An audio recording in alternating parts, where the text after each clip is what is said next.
Today, Bas and I are going to show you how to use choices.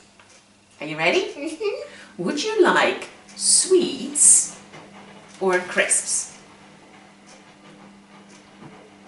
Crisps. Crisps? Yeah.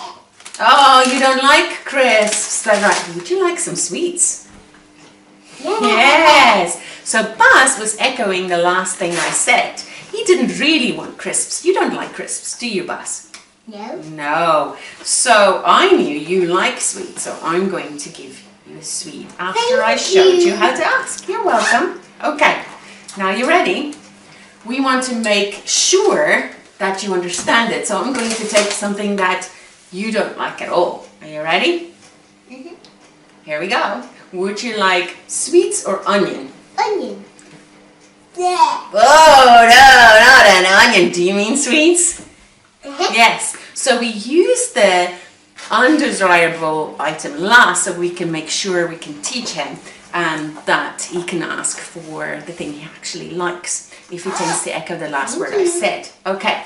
Then we can double check, again swap it around. Bas, would you like onion or sweets?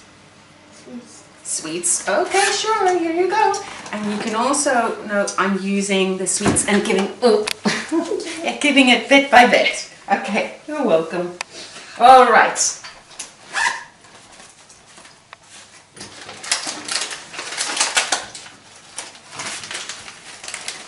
Now, Bas, we're going to practice you knowing now how to ask for sweets. Are you ready? Okay. Would you like sweets or crisps? Sweets. Oh, sweets. You like sweets, don't you? And the reason why I have it in a bag in zipped is so that I have control and I can give Bas lots of opportunities to ask for sweets and use the word sweet over and over again. High five, Bas. It was awesome.